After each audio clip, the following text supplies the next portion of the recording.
for whatever reason, the clip stopped early. And I actually had a number of clips that I was going to play for you today.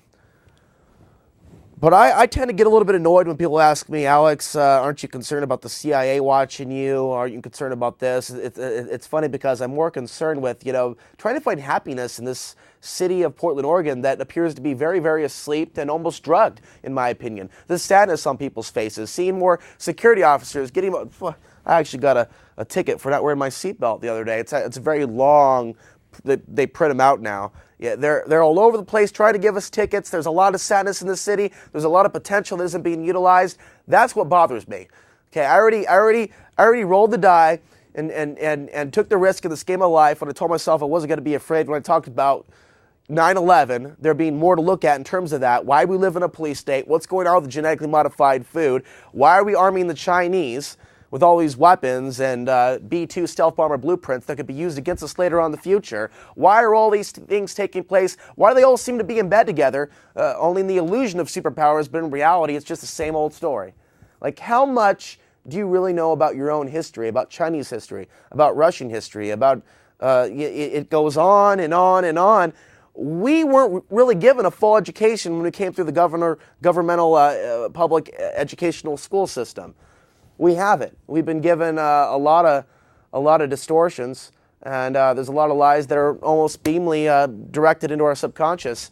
Beam, that is, when you're watching the mainstream media, when you're allowing your mind to be polluted, to be influenced, when you're watching the Glenn Becks of the world or the Keith Olbermann of the worlds. Keith Olbermann, he's also done his part on one end. Worst man of the year, and all these Bush particular specials and segments.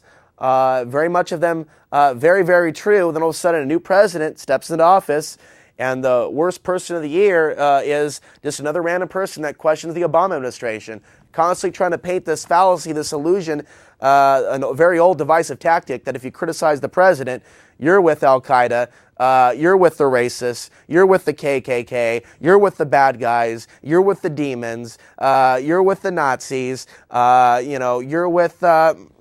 the Muslims, you're with the downtrodden, you're with the dangerous ones, the McVeigh types, the April 19th types, you're with the Waco types, and they also try to demonize people that supported those survivors and those people that died, those that remember the people that were murdered at Waco. They make it like it's a bad thing. It's a bad thing to talk about RFID. It's a bad thing to talk about 9/11. It's not a bad thing. It's human, and we do it because we care. And we can see where this country is going. That's straight down the toilet. Now, I'm telling you, something's going on, folks. Something's about to take place real quick. I'll tell you what. Take a look at Greece right now. They're riding like crazy now after they've cut a bunch of benefits and cut a bunch of services. What do you think is going to happen here in the United States when so many people are dependent on those services? You hear about these stimulus bills and everybody's going, oh, please pass it so we can get more unemployment benefits so we can survive. And that's sad that people have been conditioned to beg the state, to beg the system, to beg the federal government for our livelihood. I mean, don't you feel dehumanized? Don't you feel like you're not a real man if you're waiting for that little check every Wednesday or Thursday? Waiting for some sort of help from the big banks to help you pay your rent. It's a horrible experience. And it's affecting, I think, a lot of people out there in a big, big way psychologically. Some people haven't put their finger on it. They're just waiting for change. They're hoping for change. They're clicking their heels together saying, there's no place like home, Toto. There's no place like home, Toto. We're going to go back to the old days where we're going to be able to drink pint after pint after pint. We're not going to have to worry about all this stuff. The jobs are going to come back. Everything's going to be fine. We're going to roll around with bare feet in the grass saying we're all organic and we're Portlanders and we keep Portland weird and we got a Popsy ribbon jacket and we walk down Hawthorne and we're the progressive ones. I mean, we're not going back to the past. It's only going forward. So you can't lie to yourself. You can't lie to yourself and say this city's an island, that we're not going to be affected by the decisions made by the federal government.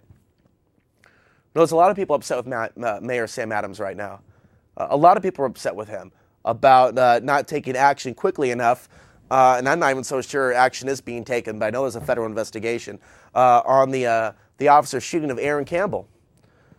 But yet, what about the federal government's activities, the surveillance drones over the skies? We just get used to it. It gets to be a part of the background, like the traffic. You know, you're these helicopters, they're flying over, and we get used to it over time. We get used to the air pollution, what some of you choose to call chemtrails.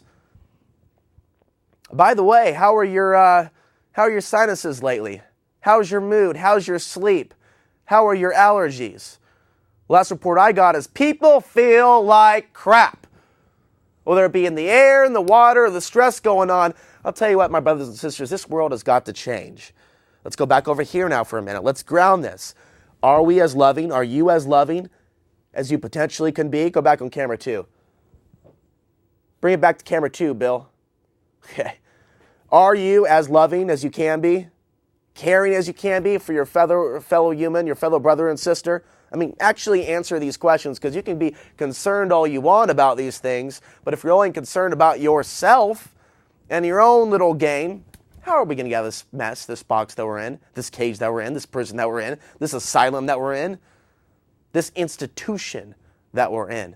How do you think we're going to claw our way outside of this system if we're only focused on our own gain and we're just hoping that something just happens, whether it's Obama is going to get those elites, he's just playing a game, he's just giving them trillions of dollars and then he's got a plan, or whether you believe that some spaceship's going to come down from the sky and beam you up because you're one of the 144,000. You're one of the chosen ones. You can just wait.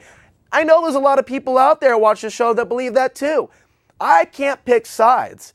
But I will point out where I think there's some absurd, wishful thinking that's based in someone else, some other deity, some other god, some other mythological figure, some other extraterrestrial, some other politician doing what we need to do for ourselves.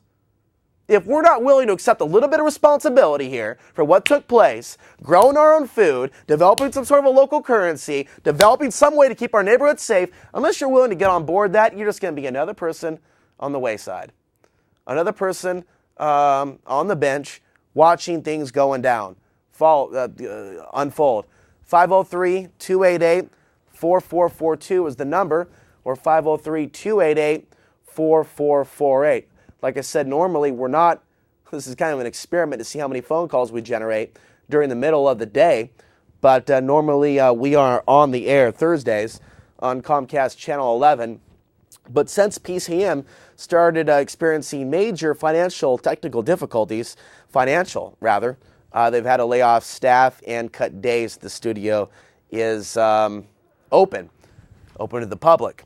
Open to people like me to use the facility on Thursday nights. You know, I really don't want to say much more about it at this point, but things are looking very, very bad in a number of ways. So I'm looking to find ways to expand the show, expand the broadcasts, even if I can't use this particular facility to get my message out there. And so I encourage everyone out there, if you'd like to help out the show or help me out in any way, shape, or form possible, this is the moment to do that. Alex_Ansary at hotmail.com is the email. You also have alex@alexansary.com as well as a backup. There's definitely a lot of emails that people are sending me that clearly are not getting through to my Hotmail account for whatever reason. But back to the whole factor of they want you afraid, and I'm saying you should be empowered. Realize I've chosen to go ahead and listen to my gut and realize through past experience, personal experience, that everything happens for a reason and some people out there might be protected. And I've had enough God shots in my life to affirm that, confirm that for me over and over and over again. And so if they convince us, because 1 in 300 of us are on the terror watch list, that we're going to end up in a FEMA camp, they've got you right by the you-know-what. It's your job to decipher reality from illusion and ask yourself, is this the reality? Do they really have this much power over me? Or is there some sort of power that I have that I, for my own evolution, spiritual evolution, need to tap into and unlock? You want to ask these questions to yourself. And I wish other talk show hosts would try to empower you more instead of frightening the living daylights out of you. It's funny because people want solutions from me. When I give them my own solutions, they don't like